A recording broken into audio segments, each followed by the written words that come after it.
ومن الناس من يقول آمنا بالله وباليوم الآخر وما هم بمؤمنين. بسم الله الرحمن الرحيم. إذا جاءك المنافقون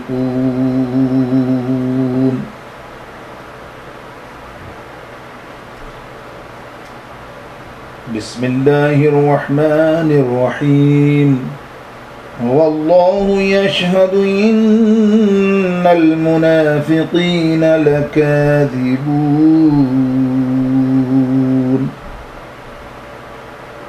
صدق الله مولانا العظيم وبلغنا رسوله النبي الكريم ونحن على ذلك من الشاهدين والشاكرين والحمد لله رب العالمين.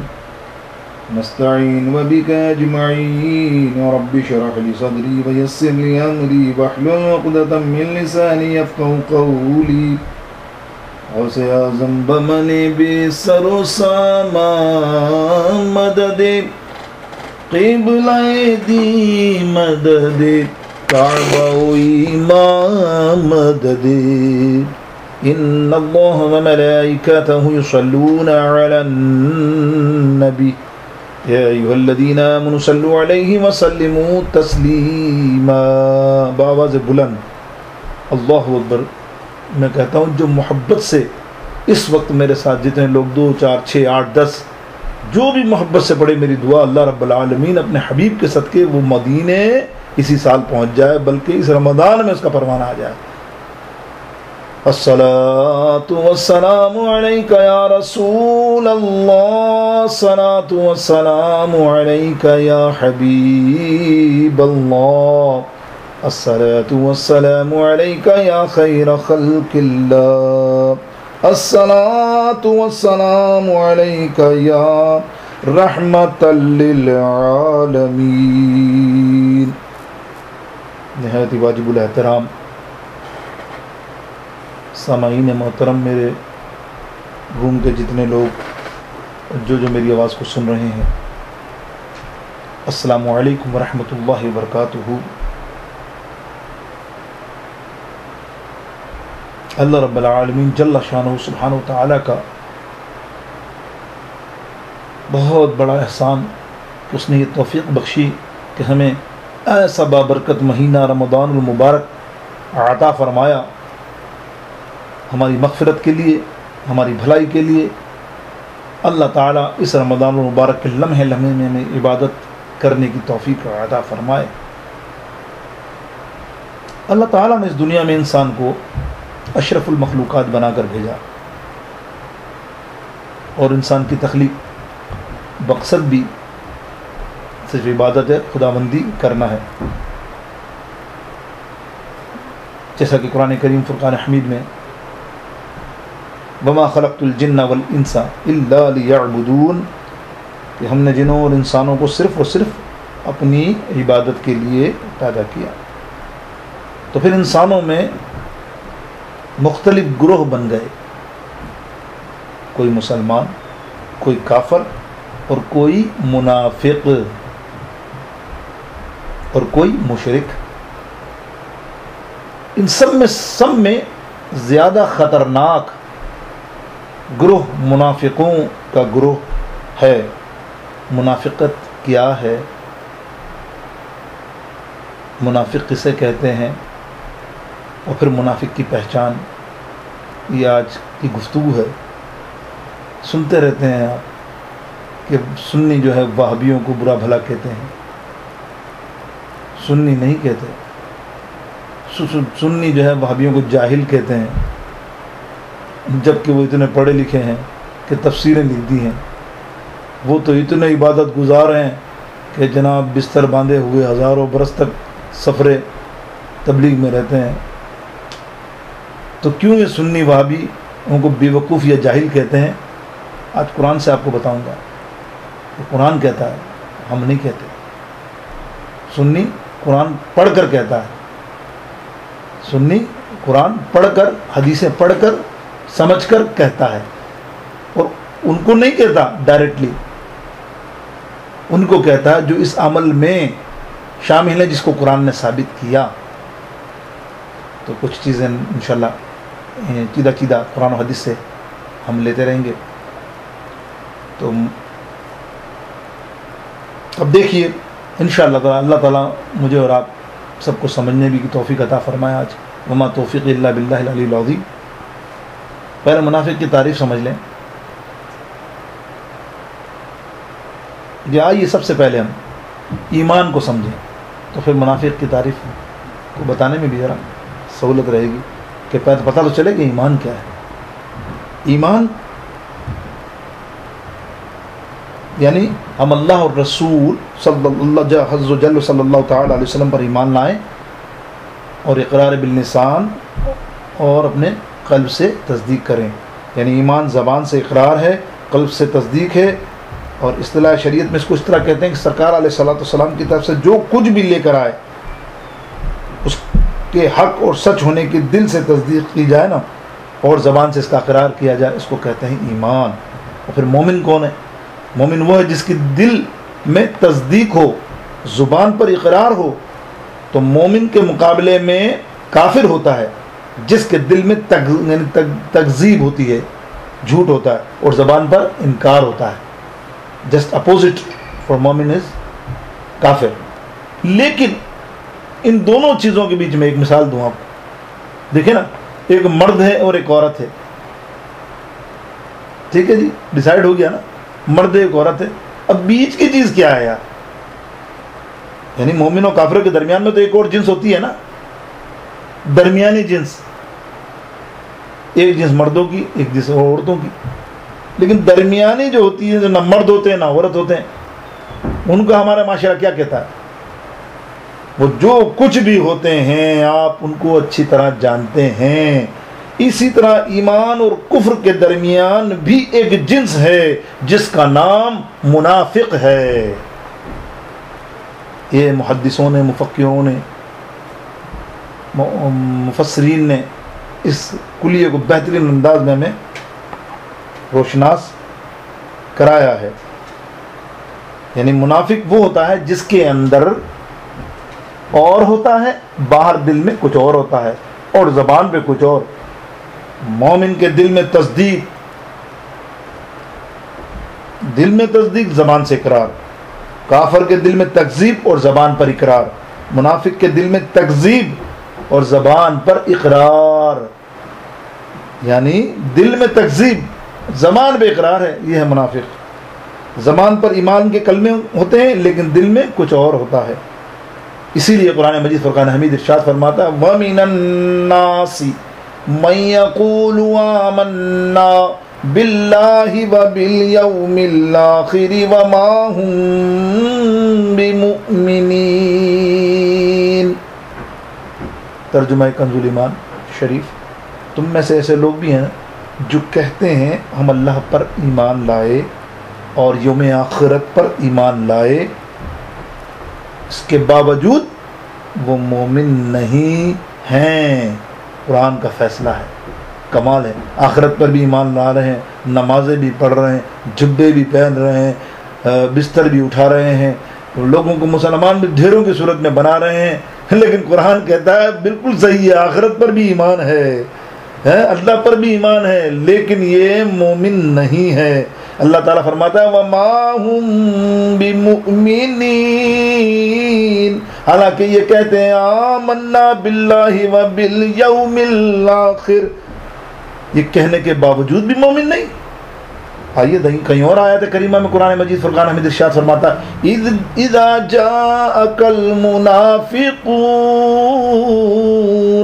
اے حبیب جب آپ کے پاس منافق آئیں گے تو کہیں گے ہم گواہی دیتے ہیں کہ آپ اللہ کے رسول ہیں، یعنی وہ بظاہر بڑی ٹھوس گواہی دیں گے، وہ بظاہر بڑی پکی گواہی دیں گے۔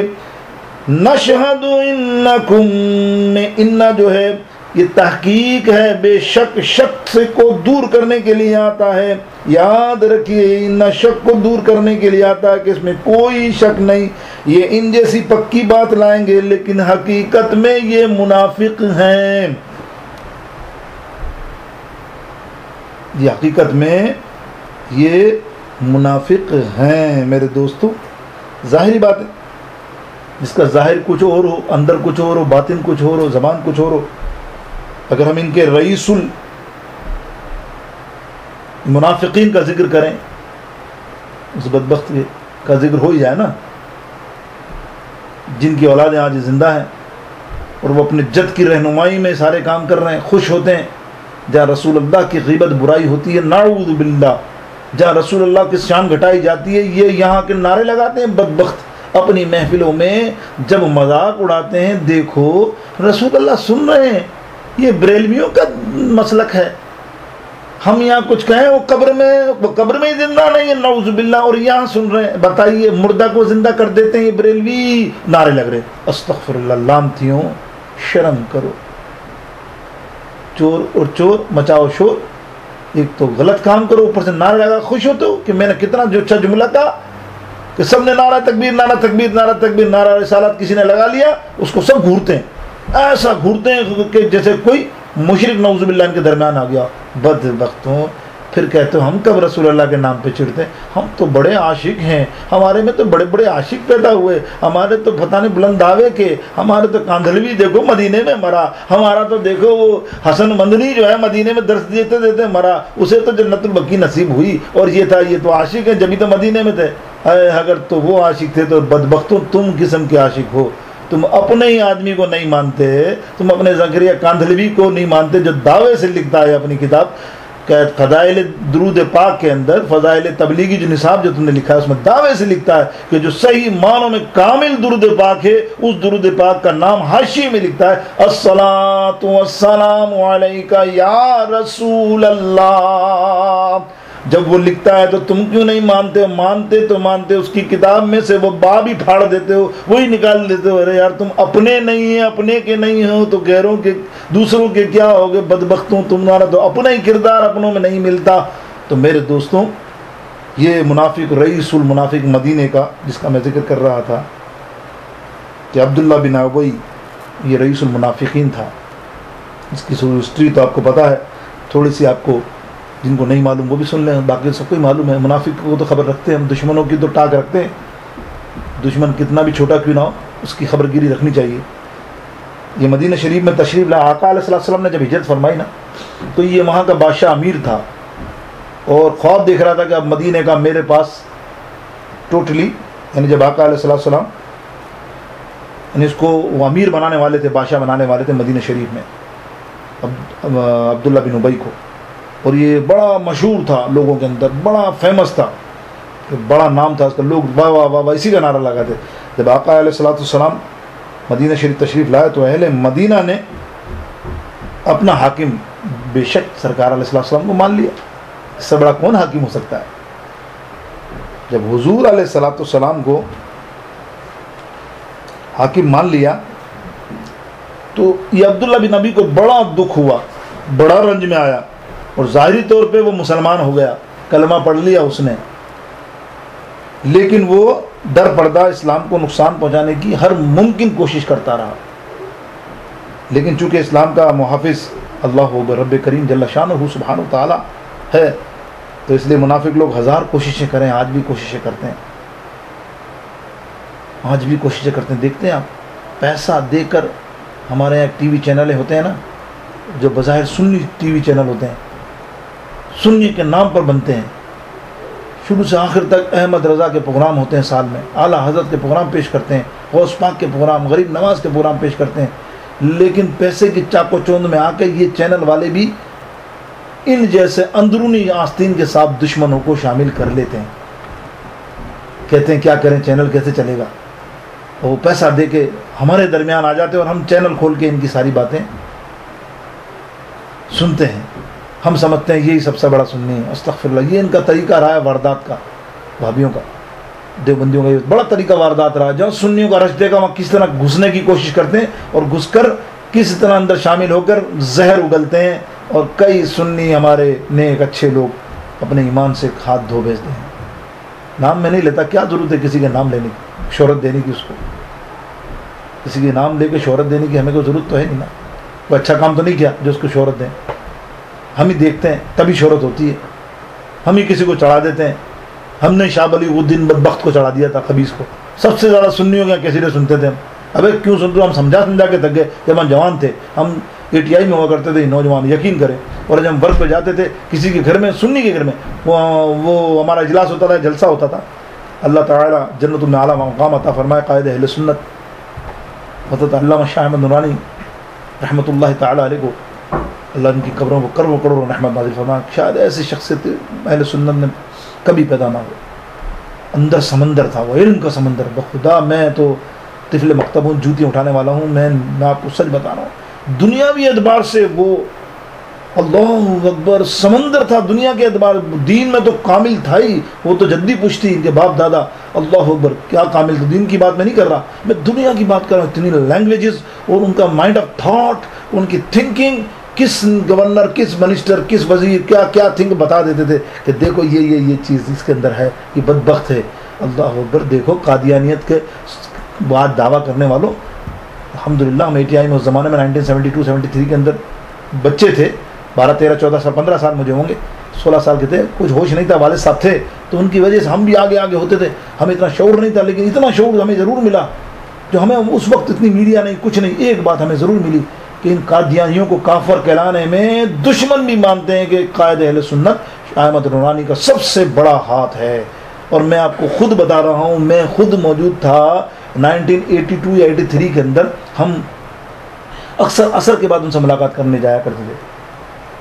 ایک تنظیم وہ منا رہے تھے نوجوانان اسلام، اس سلسلے میں وہ ATI کے کچھ لوگوں کو ملاقات کے لیے بلاتے تھے. تو ہم بھی تھے.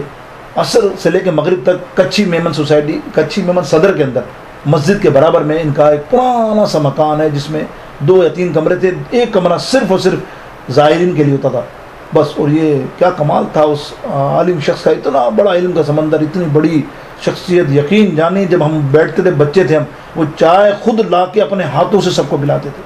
کسی کی مجال نہیں مرید کیا خادم کی کوٹ کے وہ چائے پہ. ہم حیرت کرتے تھے ان کے اخلاق پر. کمال. ہم جیسے چھوٹے چھوٹے آدمی بیٹھے ہوئے، ہم جیسے اٹھنے کی کوشش کریں ادب سے، حضرت خبردار آپ میرے مہمان ہیں. آئے ہے مہمان. کہتے ہیں مہمان اپنے سر پہ لکھوا کر نہیں آتا. دین نے مہمان کا نام یہ نہیں لکھا کہ VIP آئے تو مہمان ہے، غریب آئے تو مہمان نہیں. VIP آئے تو تو اٹھ کر اس کی خدمت کر رہا ہے. یہ منافقت ہے. اللہ اور کہتا ہے تم بچے ہو تو کیا ہوا، تم میرے مہمان ہو. چائے کا پیالے ہاتھوں سے بسکٹ کے ایک آدمی کو دینا میں نہیں بتا سکتا. یہ لوگ نہیں آ سکتے، اب نہیں آ سکتے. ہم ناقدرے ہیں سنیوں، ہم ناقدرے ہیں، قدر رہیں گے. آج بھی ہمیں سنیت کی قدر نہیں ہے. آج بھی جو دین پھیلا رہے ہیں سنی، ان کا ہم ہاتھ بٹا رہے ہیں. ان کی کبھی پشت پرائی کیے، غیبت بھوت پیچھے پڑ جائیں گے. مدرسے کھول رہے ہیں، چندہ لے رہے ہیں، یہ کر رہے ہیں. ارے کام بھی تو دیکھو، کام بھی تو کر رہے ہیں کہ نہیں کر رہے ہیں. نہیں، بس تنقید. ارے یہ تو ایکٹروں کو لا رہے ہیں، سنی بنا رہے ہیں. یہ تو اداکار کھلاڑیوں کو سنی بنا رہے ہیں. ان کا کام کیا؟ بس TV پہ آنا. یہ کر کیوں کرتے ہو یار؟ تم کچھ نہیں کر سکتے خدا کے لیے. تم اپنی زبان کو کاٹ کے ہی بیٹھ جاؤ یار، انتظار کر لو. لیکن تم کسی کو پھلنے نہیں دیتے. آج تک کسی کو پھلنے نہیں دیا سنیوں نے. تبھی تو ہم کتنے پیچھے ہیں یار، کتنے پیچھے ہیں. جب یہ گھس جاتے ہیں ہم میں اور ہم دعویٰ کرتے ہیں یار ہم میں کچھ نہیں. ہم میں بہت کچھ ہے. خدا کی قسم میں آپ کو دعوے سے کہہ رہا ہوں، ہمارا ایک آدمی ان کے 10,000 آدمیوں پر بھاری ہے. جس طرح سے حضرت خالد بن ولید کہتا تھا نا، یہ آقا کا غلام خالد کو کہیں بھی بھیج دو، اگر 1,00,000 کی فوجیں یا اکیلا خالد ان کو کاٹ کے رکھ دے گا. یہ حدیثوں کے الفاظ ہیں خالد بن ولید کے. اور خالد بن ولید رضی اللہ تعالیٰ عنہ نے جنگیں جیتی. ایک آدمی پہ ہزاروں آدمی کے لشکر میں کودے ہیں، وہ کاٹ کے رکھ دیا. تھک گئے لوگ، حیران ہیں کہ یار کاٹتے کاٹتے بھی یہ 1000 25 30 40 ہزار آدمی کاٹنے والا بھی اگر کاٹے تو 2 دن لگ جائیں. لیکن اس کی تلوار اللہ کی دیوی عطا کی ہوئی.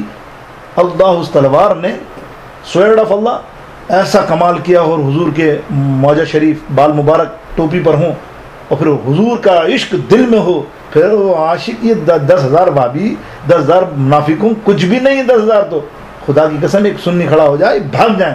لیکن ہم پلپلے ہیں، ہم خود ڈرتے ہیں. ہم ان کے سامنے اگر بیٹھے ہوں ہمارے، میں آپ کو مثال دے رہا ہوں، حالانکہ میرا موضوع کہاں نکل جائے گا. بات ایسی ہے کہ پھر وہ حقیقت والی بات آ جاتی ہے. ہم میں بھی کتنے منافقت اندر ہے، انہیں اس کا دانہ ضرور ہے. ہم ہیں نعوذ باللہ، اللہ نہ کرے کوئی بھی ہم میں. لیکن وہ دانہ کیسا ہوتا ہے میں آپ کو مثال دوں بڑی پیاری. ہم اپنے رشتہ داروں میں جاتے ہیں، کسی افطار پارٹی میں گیا پر میں، تو خدا سنیے، یہ تمہارا، یہ تم کو بتا رہا ہوں کتنا فیسٹ اینڈ فوسٹ آپ کا وہ عقیدہ ہے. رشتہ داروں میں جاتے ہیں آدھے ہوتے ہیں وہابی، ٹھیک ہے، آدھے ہوتے ہیں سنی، وہاں رشتہ داروں میں ایسے ہی ہوتا ہے نا، اذان کی آواز آئی الصلاۃ حیا، اب جیسے آتی ہے اشہد ان محمد رسول اللہ، یقین جانو آپ دیکھنا سنی ہوگا نا چاروں طرف دیکھے گا کہ ہاتھ چومے کہ نہیں چومے، خدا کی قسم، آئے میں کبھی محفل میں بیٹھا ہوتا ہوں اور چوم کے دیکھتا ہوں تو وہ سوچ رہا ہوتا کہ چوموں کہ نہیں چوموں، یار برا لگ جائے، وہ چومتا ہی نہیں، دیکھنا جاؤ اپنے آزما کے دیکھ لینا۔ تو یار یہ تو تیرا حال ہے، تیرا اتنا ڈرنا کہ یہاں چومنے سے ڈر رہا ہے، سرکار کو کیا دکھائے گا منہ کہ یا رسول اللہ آپ یہ تو منافق نہیں ہوتے، یہ وہابی نہیں ہوتے، تو گھر میں تو میں خوب چومتا ہوں، ان کے سامنے میں ڈرتا ہوں، بتا دے کہیں یہ فتوا لگا دیں گے واقعی میں ہو جاؤں گا، استغفر اللہ لعنت اللہ علی الکاذبین۔ بس یہ میں نے آپ کو جو بات بتائی تھی کہ اذا جاءک المنافقون والی بات، کہ جو بات پر جھوٹ بھی جھوٹے، سچے بن کے رہو یار، ان کے سامنے تو 3 دفعہ کیا 6 دفعہ چومو یار، ویسے تو سیدنا صدیق اکبر نے ایک بار چوما نا، وہ ہو تو 5-6 دفعہ چومو تاکہ وہ جلیں، وہ جب جلیں گے رسول اللہ خوش ہوں گے، اللہ خوش ہوگا، اور بندے تیرے دل کی خوشی کا بھی اطمینان ہوگا کہ ان کو جلا کے مارو۔ یہ اعلیٰ حضرت کا پیغام یہی ہے کہ غیظ سے جل جائیں بے دینوں کے دل، غیظ سے جل جائیں بے دینوں کے دل، یا رسول اللہ کی کثرت کیجئے، یا رسول اللہ کی کثرت۔ خود سوچو یار، وہ ایک اکیلا امام اعلیٰ حضرت ایک اکیلا تھا، لاؤ نا کتنے تم لاؤ، تمہاری کتنی نالج ہے اس زمانے میں، لاؤ میرے پاس سامنے، تم 5 سے زیادہ عالم لا نہیں سکتے نام جو اعلیٰ حضرت کی سپورٹ میں کھڑے ہوئے ہوں۔ ایک بات کہہ رہا ہوں، سپورٹ میں تو بہت تھے اندرونی خانہ، لیکن کوئی ابھرتی ہوئی شخصیت ایسے عالموں کی جو اعلیٰ حضرت کے ساتھ چلتے ہوئے ہوں، جیسے آج ہیں، آج ہم 8-10 کیا 50 عالموں کو مفتیوں کو ساتھ کر سکتے کہ یہ سنی، اس زمانے میں ایک اعلیٰ حضرت اور یہ وہابیوں کا ہزاروں کا ٹولہ اور اکیلا مقابلہ کر کے کیسے کیسے جملے کہہ رہا ہے، کیسے کیسے جملے کہہ رہا ہے کہ تجھ سے اور جنت سے کیا وہابی دور ہو، تجھ سے اور جنت سے کیا دیوبندی دور ہو، ہم رسول اللہ کے جنت رسول اللہ کی، ہم رسول اللہ کے۔ کیا بات ہے، دیکھو یار اس مجاہد کو دیکھو، سیکھو، خدا کی قسم کیوں وہ نہیں ڈرتے تھے کیا؟ تم ہی ڈرتے ہو انگوٹھا چومنے سے، درود شریف پڑھنے سے باآواز بلند، جب وہ کہے اور وہاں تم نہ پڑھو، اور تم ارے ہمارے تو امام بھی ان اللہ ملائکۃ یصلون علی النبی نہیں پڑھتے، کبھی نماز پڑھا رہے ہوں تو چھوٹے چھوٹے، ارے بھائی کیوں؟ اپنے مسلک تمہارا حق ہے، اس کو فروغ دو یار، تاکہ تم اٹھو گے کبھی نہیں دب سکیں گے، وہ دب جائیں گے، جب تم اٹھو گے وہ دب جائیں گے، تم دب جاتے ہو سمجھتے ہیں کہ یہ سچے ہیں، تمہارے برابر والا جو پلپلا ہوتا ہے وہ سوچتا ہے یار یہ تو چوما نہیں اس نے ہاتھ، وہاں چوما رہا تھا، تو اس کا مقصد ہے یہ صحیح ہے، استغفر اللہ۔ بس اللہ تعالیٰ یہ کچھ بات تھی تو ذرا معاف کریے گا جس کو لگی ہو، صرف یہ اصلاح کے لیے کی، میری اور آپ کی اصلاح کے لیے جو باتیں میں نے کی، مقصد نہیں تھا اس کا کسی کا دل آزاری کرنا۔ ایک بات جو میں نے محسوس کی، ریسرچ کی شروع سے آخر تک، تو وہ قائد اہل سنت کی بات تھی، اللہ تعالیٰ اس کو جوہر رحمت میں جگہ عطا فرمائے، بہت بڑی شخصیت تھی۔ آپ فرماتے تھے ایک دن ہم بیٹھے تھے اسی طرح عصر سے مغرب تک، تو مجھے کہہ رہے تھے بڑا بدبخت تھا بھٹو بڑا بدبخت تھا بھٹو، بڑی باتیں کر پیار سے ہنس رہے تھے، مسکرا، بولے اللہ تعالیٰ کسی سے کام لیتا ہے تو ان شرابیوں کبابیوں بدبختوں سے بھی لے لیتا ہے۔ بولے اس کے باپ کی ہمت نہیں تھی کہ وہ قادیانیوں کے اس ایجنڈے پہ سائن کرے، اس کو اتنا پریشر تھا، چاری طرف سے عالمی طرف سے، اس سے قادیانیوں سے، وہ نہیں کرتا، لیکن پتہ نہیں کیا اس وقت وہ ٹن میں تھا یعنی دماغ کہیں اور تھا اس کا۔ اور جب میں نے تھوڑا سا فورس کیا، 2-4 تقریریں کی، بیان کیا اسلام کا جذبات کو بتایا، یہ اس نے بیان کیا مولانا تم نے میرے کو تنگ کر دیا، یہ لو سائن کر کے اس کو 5-6 آدمی ہم کر دے اور مجھے فلندہ دے دیا۔ جب ہمیں ملا، ہم نے اسمبلی میں پیش کیا، پاس ہو گیا، وہ کمال ہو گئی بات کہ وہ آدمی کر دیا۔ بڑے بڑے مولوی، مولا مفتی محمود جیسے آدمی پیچھے ہٹ گئے تھے، کہتے تھے آپ یہ مفتی محمود جو آپ کہہ رہے ہو نا بہت بڑا عالم مفتی ہے، یہ پیچھے ہٹ گیا تھا کہ ہم، مجھے کہتا تھا کہاں آپ اس چکر میں پڑ گئے۔ لیکن کمال ہے، جس سے اللہ کام لینا چاہے، خیر یہ بھی کارنامہ اس کا پتہ نہیں جو بھی ہے، بہرحال ہم تو یہ کہتے ہیں کہ کام کیا تو اچھا ہے اس نے سائن کر کے، جو قادیانیوں کو کافر قرار دے دیا گیا۔ آئیے اب اپنے موضوع کی طرف سے آتے ہیں میرے دوستوں بزرگوں، جس ذکر چلتا رہے گا. میں نے منافق کا آپ کو رئیس المنافقین کا حوالہ دیا، کس طرح حسد جلن کے اندر مسلمان ہوا اور آخر دم تک وہ اسلام کے میں سوراخ کرتا رہا. اب منافق کی بات بھی میں نے آپ کو ابھی تقریباً تھوڑی سی کلیئر کر دی کہ کس طرح ہوگا.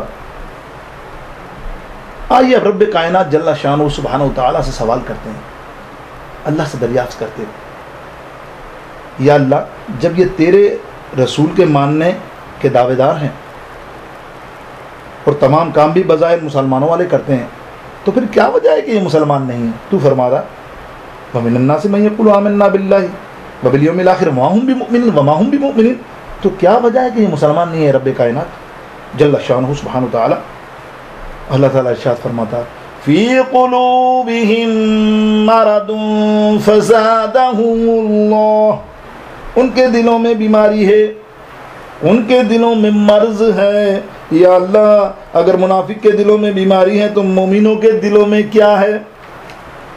اللہ تعالیٰ نے ارشاد فرمایا اولئک کتب فی قلوبہم الایمان، یہ وہ لوگ ہیں جن کے دلوں میں اللہ تعالیٰ نے ایمان نقش کر دیا ہے، یہ مومن ہیں. مومن کے دل میں ایمان ہے، منافق کے دل میں بیماری ہے. تو میرے دوستوں بزرگوں غور فرمائیے کہ رب تعالیٰ نے آپ کو جس عقل سے نوازا ہے تو سوچئے کہ منافق کے دل میں جو مرض تھا یا بیماری تھی وہ کیا ہے. کیا ان کے دلوں میں پھوڑے لگے تھے، پھوڑے نکلے ہوئے تھے، یا سوزش تھی، یا کیا ان کے دلوں کے بال بند ہو گئے تھے؟ جو اللہ فرما رہا ہے وہ بیمار تھے. کیا ان کے دل میں ہارٹ اٹیک یعنی اختلاج قلب جن کو کہتے ہیں اردو میں، ہارٹ اٹیک ہو گیا تھا؟ نہیں، یہ بات نہیں میرے دوستوں بزرگوں. وہ مرض کیا تھا؟ آئیے میں آپ کو بتاتا ہوں کہ ان کے دلوں میں بیماری کیا تھی. ان کے دلوں میں بیماری یہ تھی کہ دل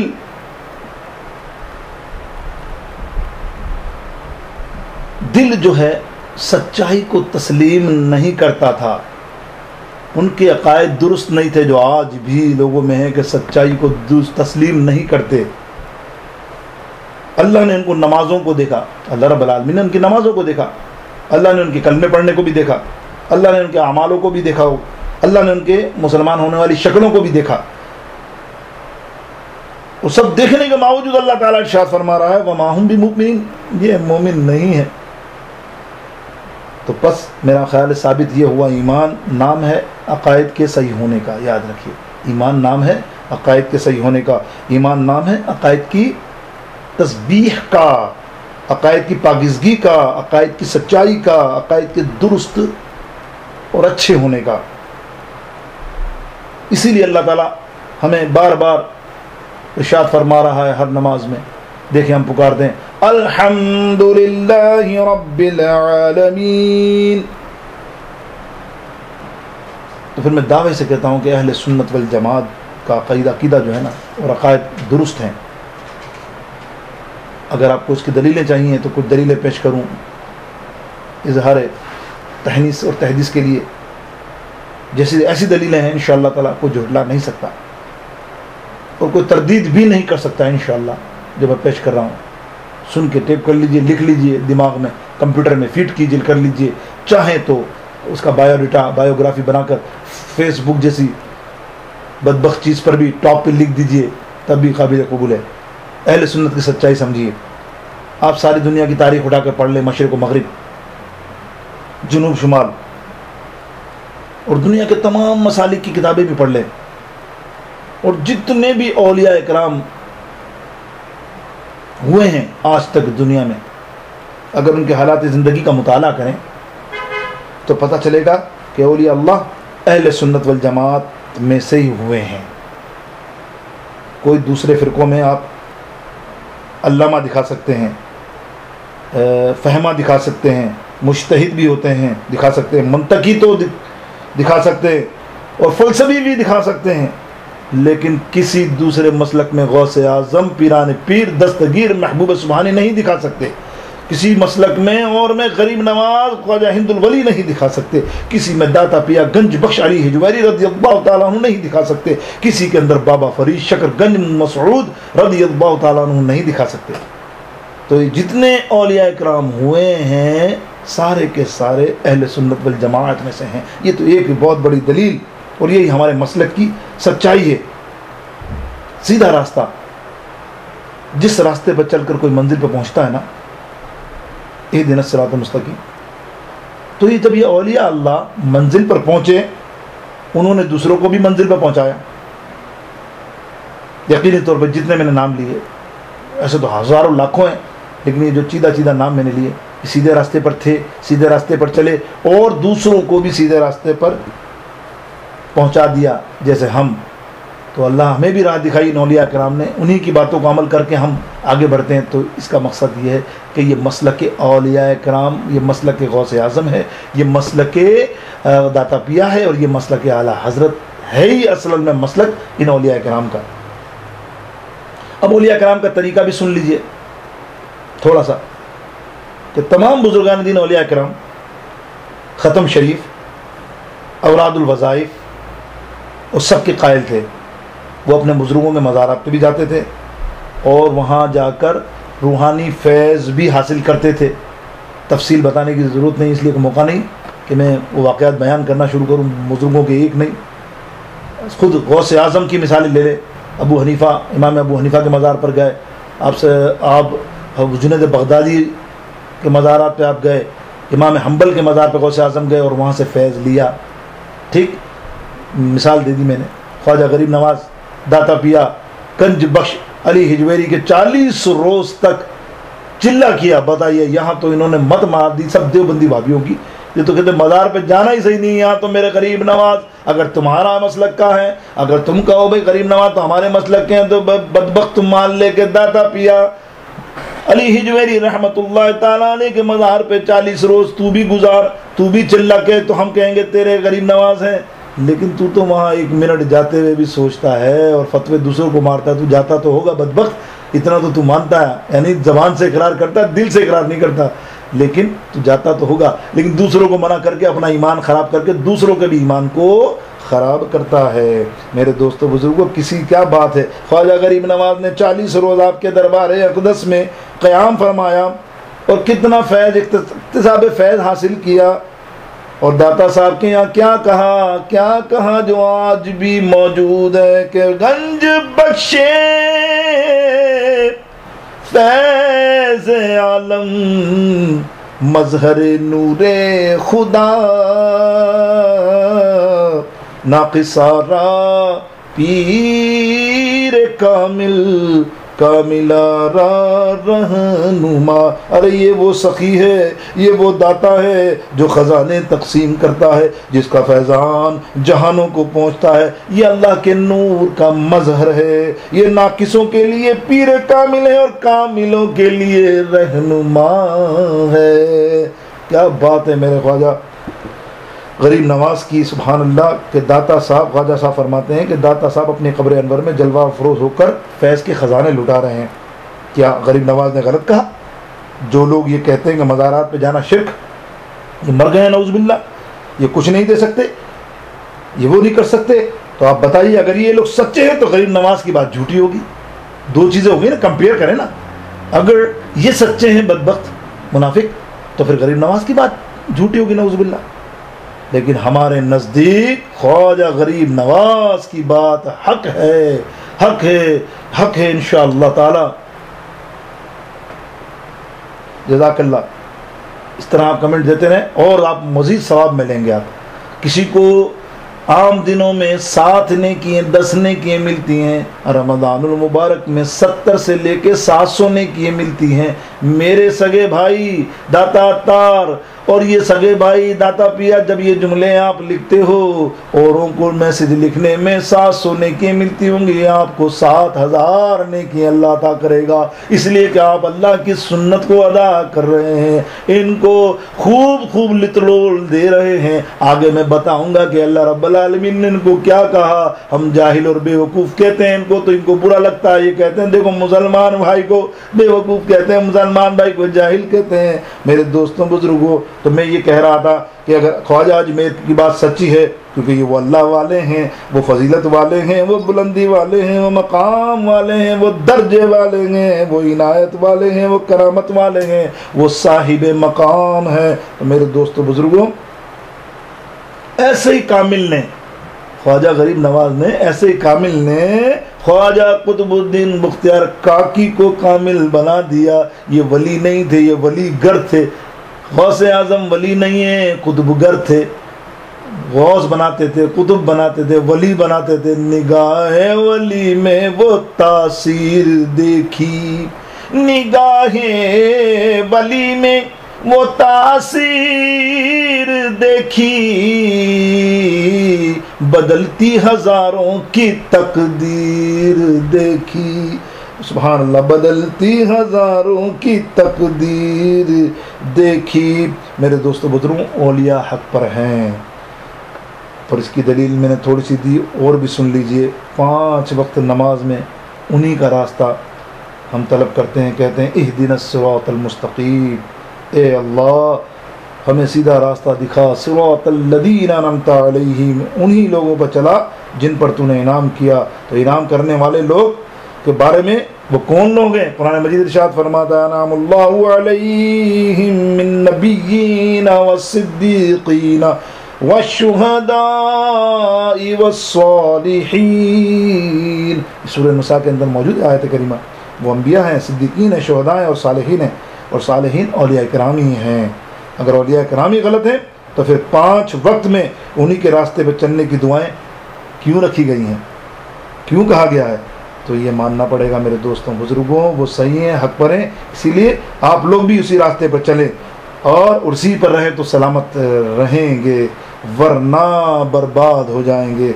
اللہ تعالیٰ ارشاد فرماتا ہے لِتُؤْمِنُوا بِاللَّهِ وَرَسُولِهِ، لوگوں اللہ اور اس کے رسول پر ایمان لاؤ، اپنے عقائد کو درست کرو۔ ایک حدیث اس زمین میں پیش کر دوں، آقا علیہ الصلوۃ والسلام، بڑی مشہور حدیث، اور تقریباً سیاستہ کی ساری کتابوں میں ہے، تاکہ یہ لوگ اعتراض نہ کر سکیں منافق کہ ایک طرفہ بات کر رہے، کوئی حدیث تو پیش نہیں کی، میں تو قرآن پیش کر رہا ہوں ابھی تک۔ تو اس دلیل میں ایک حدیث پاک حضور پرنو سید عالم صلی اللہ تعالیٰ علیہ وسلم نے فرمایا، جس کا مفہوم یہ ہے اردو میں کہ بنی اسرائیل میں، بڑی مشہور حدیث ہے، 72 فرقے تھے۔ سنی ہے حدیث، تصدیق کر دو تاکہ بابیوں کو پتہ چلے کہ صحیح حدیث ہے،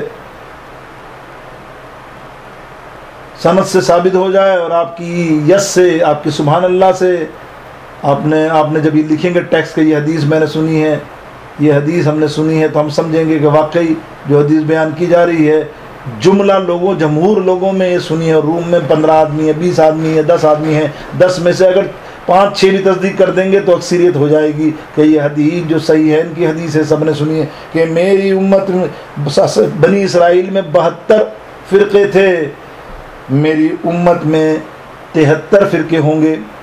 کتنے ہیں؟ لکھیے سب لوگ، میں لکھنا چاہتا ہوں، دیکھنا چاہتا ہوں۔ 73 فرقے ہوں گے۔ کتنے فرقے؟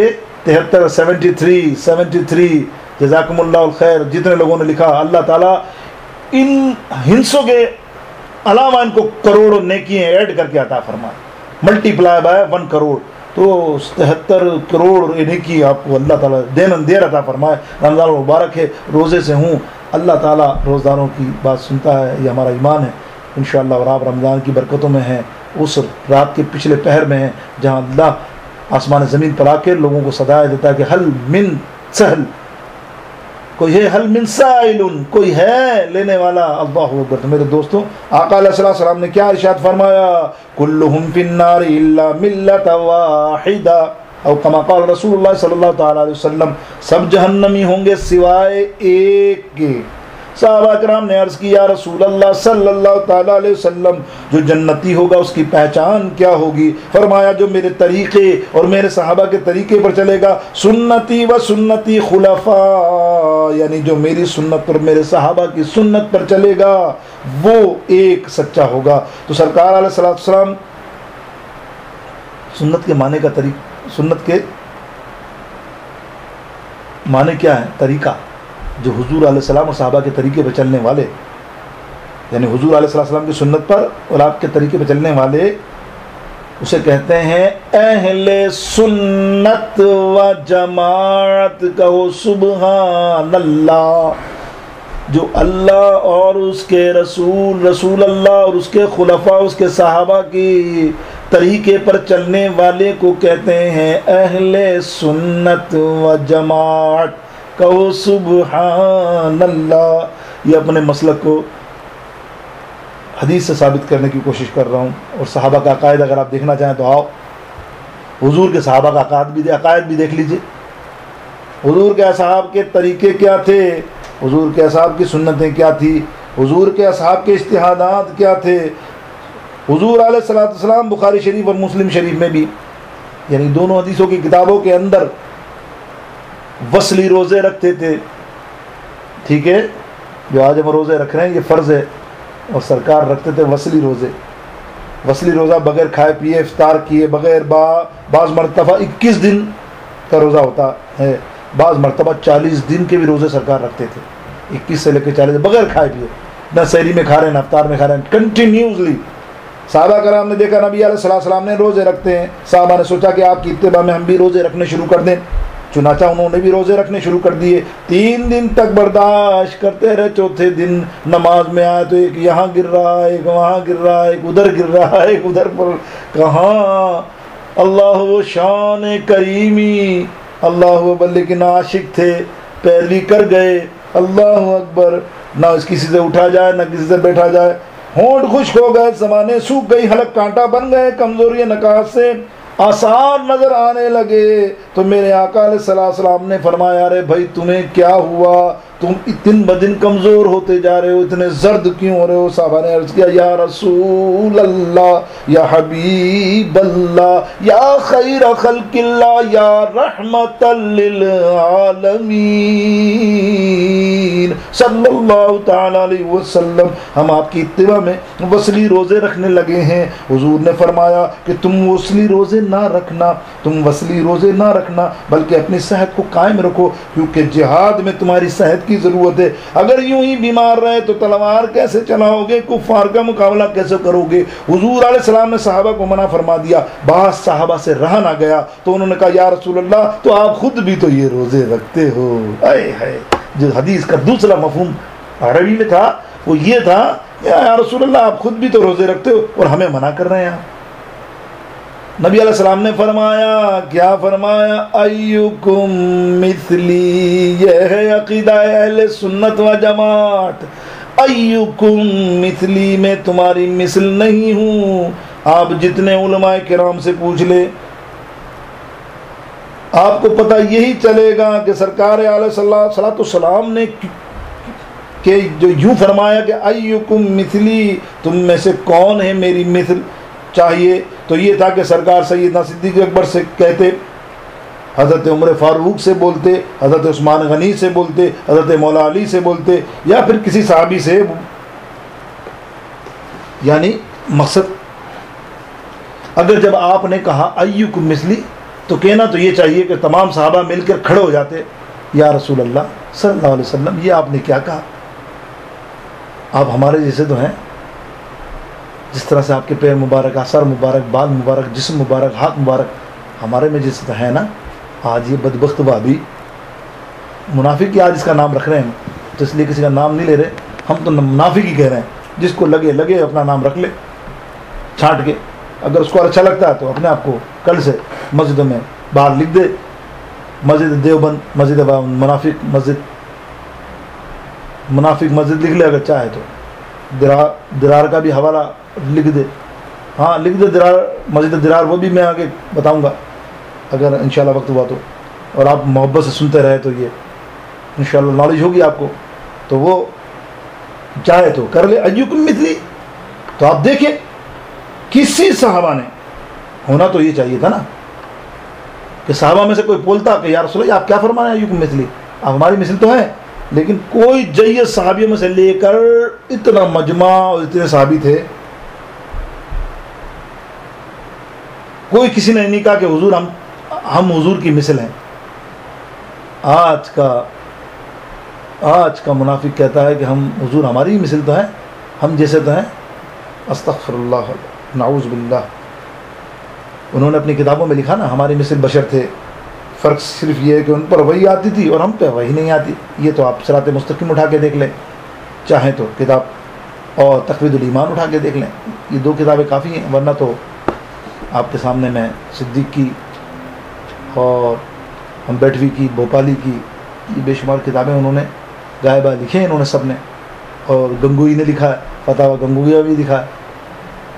لیکن حالانکہ سرکار علیہ الصلوۃ والسلام نے صحابہ میں اعلان فرمایا ایکم مثلی، کون ہے تم میں میری مثل.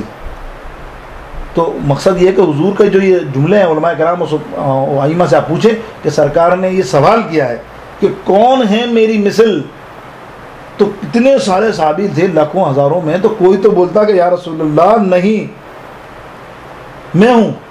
سب نے کہا نہیں. کوئی بولا ہاں نہیں، اٹھائیے کوئی حدیث لائیے، لا ثابت کر بھائی.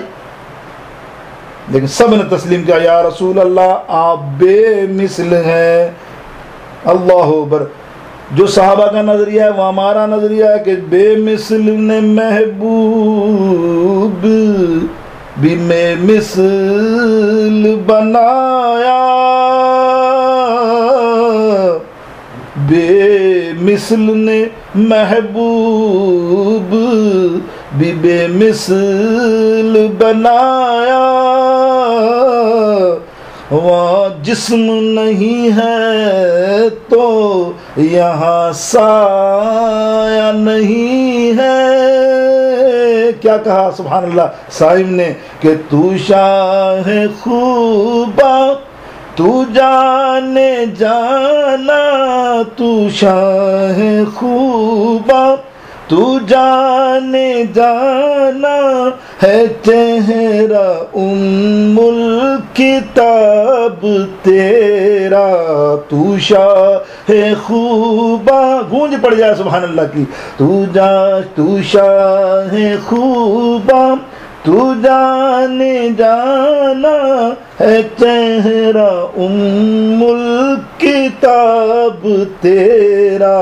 نہ بن سکی ہے نہ بن سکے گا، نہ بن سکی ہے نہ بن سکے گا مثال تیری، جواب تیرا نہ بن سکی ہے نہ بن. کیا بات ہے سبحان اللہ. یہ ہے ہمارا نظریہ اور وہ صحابہ کا نظریہ تھا. فرمایا یا رسول اللہ آپ تو بے مثل ہیں. کیا صحابہ نے بھی اٹھ کر کہا یا رسول اللہ آپ کے بھی 2 ہاتھ میرے بھی 2 ہاتھ، آپ کے بھی 2 کان میرے بھی 2 کان، آپ کے بھی 2 ہونٹ میرے بھی ہونٹ، میری بھی زبان آپ کی بھی زبان، آپ کے بھی پیر میرے بھی پیر، میں بھی انسان آپ بھی انسان، آپ بھی آدم کی اولاد میں بھی آدم کی اولاد، آپ کے بھی بچے میرے بھی بچے، آپ بھی کھاتے ہیں میں بھی پیتا ہوں، آپ بھی سوتے ہیں میں بھی سوتا ہوں. لاؤ کوئی حدیث ایسی اے وہابیو جو تم یہ کہتے ہو تو تم کس طرح سے مسلمان رہے. یہ تصور کر کے بھی آدمی کو اللہ خوف آتا ہے کہ کہیں جہنم کی آگ میں نہ چلا جائے. اور تم نے تو کتابوں میں لکھ کر اس کے دلائل پر جرح کی ہے اور اس کے اوپر تم نے اور دلائل پیش کیے ہیں اور دلائل پہ دلائل پیش کرنا شروع کر دیتے ہو. استغفر اللہ. کوئی صحابی دعویٰ کرتا، چلو دعویٰ بھی نہ کرتا، اتنی لمبی چوڑی تقریر بھی نہ کرتا، صرف یہی آیات پڑھتا تھا قل انما، ٹھیک ہے نا، دعویٰ نہ کرتا، اتنی بڑی جو باتیں میں نے کی وہی نہیں کرتا، اتنی لمبی تفصیل نہ کرتا. صحابی کے بعد قرآن تو تھا نا، صحابہ کرام جتنے سب کے بعد قرآن نازل ہو چکا تھا، قرآن کی آیتیں تھی نا، کسی نے پڑھا یہ قل انما انا بشر مثلکم. کیا یہ آیت صحابی کو یاد نہیں تھی؟ جو تجھے یاد ہے بدبخت جو ہمیں سناتا پھرتا ہے. ارے دیکھو نبی کہہ رہے میں بشر ہوں، قل انما انا بشر مثلکم. کیسی سوچ ہے تیری. آج تیرے دل کو صاف کرنا ہے، آج تیرے دماغ کو کے اندر سے جتنے خرافات ہیں اس کو نکالنا ہے. سوچ تجھ سے زیادہ قرآن شریف کے عالم صحابہ تھے، کیا ان کو یہ علم نہیں تھا کہ قل انما انا بشر مثلکم اس وقت سنا دوں سرکار کو؟ نعوذ باللہ.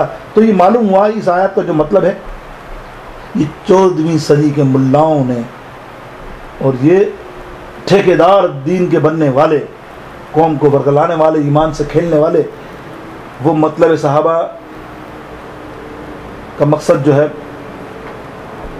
یہ صحابہ نے مطلب نہیں دیا کہیں کہ وہ ہماری مثل ہیں. کسی صحابی نے برابری کا دعویٰ نہیں کیا. اس لیے کہ صحابہ رات دن آقا کو دیکھتے تھے, سرکار اعظم جنگوں کو دیکھتے تھے. وہ کیسے برابری کا دعویٰ کر سکتے؟ وہ صرف اس لیے بدبخت کر رہے کہ انہیں دیدار نہیں ہوا. الحمدللہ سنیوں کو تو خوابوں میں بھی سرکار کا دیدار ہوتا ہے. کیسے کیسے اولیاء گزرے. مہر علی شاہ سے پوچھو, اس صورت نو میں جانا کھاتے جان جہانا کھا, اس صورت نو میں جانا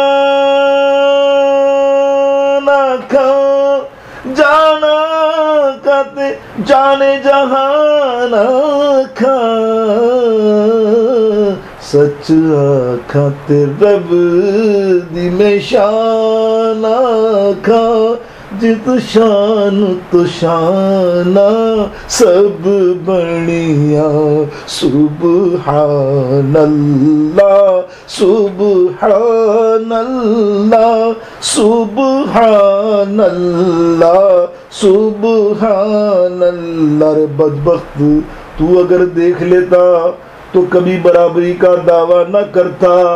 تو نہ دیکھ سکا تو مہر علی شاہ صاحب کی مہر منیر ماہ منیر پڑھ لے, اس میں تجھے کچھ روشنی نظر آ جائے گی, تیرا دل پھر جائے گا.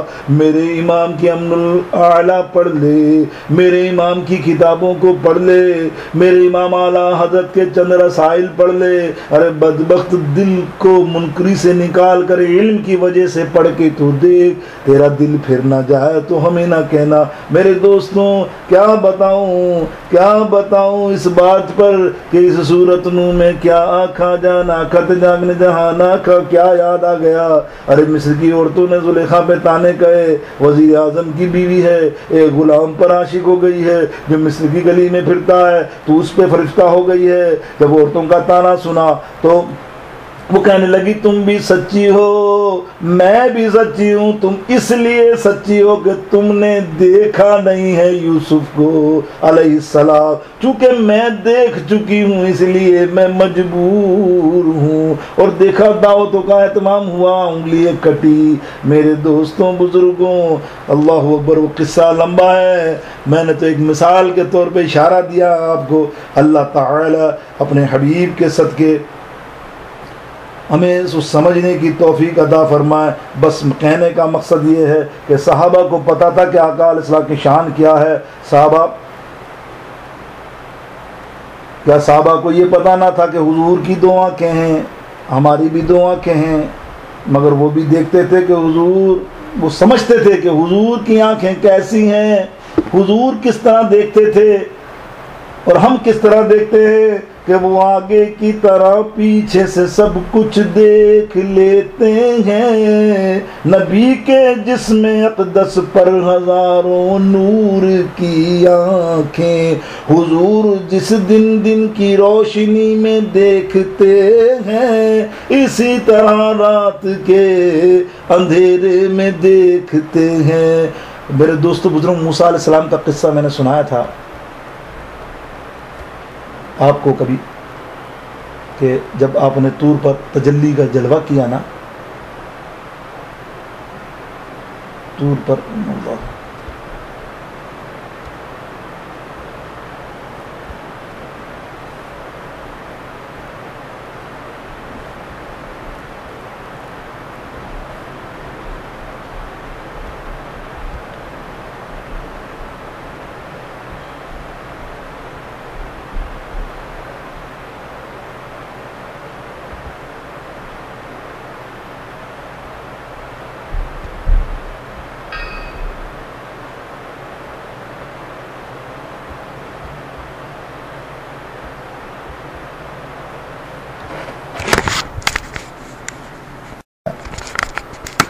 میں حضرت سرکار کے جلووں کی شان کی بات ہو رہی تھی. تو انشاءاللہ آئیے میں منافق کی طرح چلتا ہوں, وقت بھی ہمارا نکلتا جا رہا ہے. تو میں کہہ رہا تھا کہ صحابہ کرام جانتے تھے, جب ہی نہیں پوچھا ایکم مثلی انما انا بشر مثلکم, کیوں نہیں پوچھا کہ صحابہ جانتے تھے کہ کان تو ہمارے بھی دو ہیں، حضور کے بھی دو ہیں، مگر حضور تو عالم غیب کی آوازیں بھی سماعت فرماتے ہیں۔ ایک مرتبہ سرکار علیہ وسلم تشریف فرماتے کہ بہت تیز آواز آئی، جس طرح بم پھوٹتا ہے نا ہمارے یہاں، دھوم کر کے، صحابہ بھی چوکے، سرکار علیہ السلام مسکرائے، سرکار سے صحابہ نے پوچھا یا رسول اللہ صلی اللہ علیہ وسلم یہ آواز کس کی تھی؟ اے ہے منافق اسی جگہ جائے گا جہاں یہ چیز گئی ہے جو مثال دے رہا ہوں۔ سرکار علیہ السلام فرمایا 70,000 برس پہلے جہنم سے ایک پتھر پھینکا گیا، 70,000 برس پہلے ایک پتھر پھینکا گیا، وہ پتھر آج جا کر جہنم کے اس وادی کے اندر گرا ہے جہاں منافق دفن ہوگا۔ تو کیا فرمایا؟ عالم برزخ کی آوازیں بھی سنتے تھے سرکار، تو عالم غیب کی آوازیں بھی سنتے ہیں، عرش معلیٰ کی آوازیں بھی سنتے ہیں، فرش کی آوازیں بھی سنتے ہیں، اور پوری کائنات کی آوازیں میرے آقا سنتے ہیں۔ تو ہم جیسے کیسے؟ جنگ بدر میں 70 کافر قتل ہوئے نا، اور 70 گرفتار ہوئے۔ ان قیدیوں کی مشقت کے لیے رمضان مبارک ہے، اور جنگ بدر جو ہے یہ ایونٹ اسی موقع کا ہے، تو حصول برکت کے لیے بدری صحابہ کو خراج تحسین پیش کرنے کے لیے یہ حدیث یاد آئی ہے، تو اس کو شیئر کرتے ہیں ہم سب مل کے کہ ان قیدیوں کی مشقت کی گئی نا، یعنی مشقت کسی جس کو کہتے ہیں، کہ اور مدینہ تشریف لایا گیا تو ان کو جکڑے ہوئے لوگوں کو تکلیف سے وہ ہائے ہائے کر رہے تھے، زنجیروں سے یا رسیوں سے باندھا گیا نا قیدیوں کو، تو وہ ہائے ہائے کر رہے تھے۔ حضور رحمۃ اللہ عالم صلی اللہ تعالیٰ علیہ وسلم سے دیکھا نہ گیا، رحمۃ اللہ عالمین آقا تو، حالانکہ وہ دشمن تھے، کافر تھے۔ حضور نے فرمایا ان کی رسیاں کھول دو، چنانچہ رسیاں کھول دی گئیں۔ ان کافروں کے متعلق یہ طے ہوا کہ ان سے فدیہ لے کر چھوڑ دیا جائے، اور جن کے پاس فدیہ نہیں ہے وہ 10 لڑکوں کو پڑھنا سکھائے، تو اس کے بعد اس کی چھٹی۔ اور وہ جو شخص لکھنا پڑھنا نہیں سکھا سکتا، فدیہ بھی نہیں دے سکتا، بالکل غریب ہے، اسے ایسے ہی رہا کر دیا جائے۔ واہ رحمۃ اللہ عالمین، میرے آقا کی شان۔ سرکار نے اپنے چچا، یہ سب سے پہلے میں وہ عقیدے کی باتیں آپ کو بتا رہا ہوں جس سے منافق کی جان نکل جاتی ہے، پھر میں منافق کا اصل روپ اور آخر میں آپ کے سامنے کلیئر کر دوں گا انشاءاللہ 10 سے 15 منٹ میں یا 10 منٹ میں انشاءاللہ۔ تو یہ شان بیان کرنی ہے، یہ وہ ہے جو منافق سن نہیں سکتا، اسی لیے سنائی جا رہی ہے، یہ بھی ایک منافق کو چوٹ دینے کا ذریعہ ہے۔ تو حضرت آپ کے چچا حضرت عباس رضی اللہ تعالیٰ جو مسلمان نہیں ہوئے تھے، تو چچا سے آپ نے بھی فدیہ منگوا لیا۔ تو حضرت عباس رضی اللہ تعالیٰ نے فرمائے بھتیجے اے محمد صلی اللہ علیہ وسلم، میرے پاس تو گھر میں بھی کچھ نہیں ہے، میں گھر سے کیا منگاؤں؟ تجھے تو پتہ ہے میرے پاس تو کچھ بھی نہیں ہے۔ سرکار کو کیا کہہ رہے ہیں؟ تجھے تو پتہ ہے میرے پاس کچھ نہیں ہے۔ جب وہ مسلمان نہیں تھے، کافر تھے، تو سوچ رہے ہیں کہ تجھے تو پتہ نہیں ہے میرے گھر میں کیا ہے، اور جب مسلمان ہوئے تو پھر سب کا علم ہوا۔ سرکار نے فرمایا جب تک گھر سے فدیہ نہیں منگاؤ گے اس وقت تک رہائی حاصل نہیں ہوگی، کیونکہ تم غریب نہیں ہو۔ جب انہوں نے نہ کرا، دوبارہ بھی سرکار نے کہا جب تم گھر سے آئے تھے تو کیا اتنا سونے کی ڈلی میری چچی کو آپ نے نہیں دی تھی کہ اس کو سنبھال کے رکھ لے، جنگ سے واپس آیا تو کام آئے گی، تجھ سے لوں گا۔ اور ساتھ یہ بھی کہا تھا کہ زندہ بچ کر آ گیا تو ٹھیک، ورنہ تیرے کام آئے گی۔ اور تو اب آپ کہہ رہے ہیں کہ گھر میں کچھ نہیں ہے۔ اللہ اکبر، ہے کہ نہیں یہ جناب حضرت عباس پر ریشہ ہوا طاری۔ یہ سن کر اے حضور کی علم غیب کی بات سن کر کہ اتنا پتا ہے کہ تیری چچی کو کیا دے کر آیا، یہ بھی علم ہے، کسی کو میں نے نہیں بتایا، مکے والوں کو نہیں بتایا، بیٹے کو نہیں بتایا، بھائی کو نہیں بتایا، اور دور 300 400 500 کلومیٹر دور مدینے میں بیٹھ کر یہ محمد صلی اللہ علیہ وسلم یہ بھی جانتا ہے کہ چھپ کر میں نے تیری چچی کو کیا دیا، یہ مجھے بتا رہا ہے کہ جناب حضرت عباس پر ریشہ ہوا طاری، کہ محمد تو رکھتا ہے دلوں کی بھی خبرداری۔ ارے تجھے تو دلوں کا بھی حال پتہ ہے، حضرت عباس حیران ہو گئے، اے بھتیجے جو سونا میں نے تیری چچی کو دیا وہ تو میرے اور اس کے علاوہ کسی کو معلوم نہیں، تجھے کیسے پتا چل گیا؟ تو مدینے سے آیا اور میں مکے سے آیا ہوں، میں نے تو وہ سونا بہت چھپ کر رازداری میں دیا تھا۔ فرمایا چچا میرا رب مجھے سب کچھ بتا دیتا ہے، میرے رب نے مجھے ہر چیز کا علم دیا ہے۔ حضرت عباس اس بات پر متاثر ہو کر مسلمان ہو گئے، صحابیوں کے اندر جلیل القدر صحابی بن گئے۔ میرے دوستوں بزرگوں، آئیے ایک اور بھی انہی کی روایت جو آپ سنتے رہتے ہیں۔ میرا مقصد یہ ہے کہ یہ وہابی دیوبندی منافق مانتے نہیں ہیں، انہیں بتایا جا رہا ہے، یہ تمام صحیح ہیں، ان کی حدیثیں ہیں، مسلم بخاری کے حوالے ریفرنس ہیں کہ حضرت عباس نے مسلمان ہونے کے بعد عرض کیا، رسول اللہ ایک بات تو میں نے آپ کی آج دیکھی اور ایک بات آپ کی اس وقت دیکھی تھی جب آپ کی عمر مبارک 40 روز کی تھی، only 40 days، اور میرے ایمان لانے میں اس بات کا بڑا دخل تھا، اور اب مجھے یقین ہو گیا کہ آپ اللہ کے سچے رسول ہیں صلی اللہ تعالیٰ علیہ وسلم۔ سرکار نے فرمایا چچا اس وقت آپ نے کیا دیکھا تھا؟ حضرت عباس رضی اللہ تعالیٰ نے عرض کیا، رسول اللہ آپ کی عمر اس وقت 40 روز تھی، آپ کو آپ کی والدہ سیدہ آمنہ رضی اللہ تعالیٰ عنہ آپ کو گہوارے میں لٹایا ہوا تھا جھولے میں، تو میں نے دیکھا کہ چاند ہل رہا تھا، میں حیران ہو گیا آج چاند کیوں ہل رہا ہے، پھر جو ہی میری نظر آپ پر پڑی میں نے دیکھا آپ کی انگلی کا اشارہ فرماتے تھے، چاند انگلی جدھر انگلی جاتی چاند اس طرف چلا جاتا، چاند ادھر بھی ادھر ہو جاتا، سیدھا انگلی رکھتے تو سیدھی طرف الٹی ہوتی ادھر، کہ کھیلتے تھے چاند سے بچپن میں آقا اس لیے، کھیلتے تھے چاند سے بچپن میں آقا اس لیے، یہ سراپا نور تھے وہ تھا کھلونا نور کا، چاند جھک جاتا جدھر انگلی اٹھاتے مہد میں، کیا ہی چلتا تھا اشاروں پر کھلونا نور کا۔ اللہ اللہ اللہ، حضور نے فرمایا ٹھیک ہے، چاند میرے ساتھ کھیلتا تھا، چاند میرے ساتھ باتیں کرتا تھا۔ حضرت عباس متعجب ہوئے، کہنے لگے یا رسول اللہ آپ تو 40 روز کے بچے تھے، آپ زمین پر تھے جبکہ چاند اتنی دور آسمان پر تھا، وہ آپ کی باتیں کس طرح فرماتے ہو، کس طرح وہ سنتا تھا؟ سرکار نے فرمایا چچا تم میری اس بات پر تعجب کر رہے ہو، میں چاند کی باتیں سنتا تھا مگر خدا کی قسم جس کے قبضہ اختیار میں میری جان ہے کہ جب میں اپنی ماں کی پیٹ میں تھا تو جب لوح قلم محفوظ پر قلم چلتا تھا میں اس قلم کی چلنے کی آواز کو سنتا تھا۔ یہ دیوبندی ہے کہ بہت بڑے عالم عبدالحی لکھنوی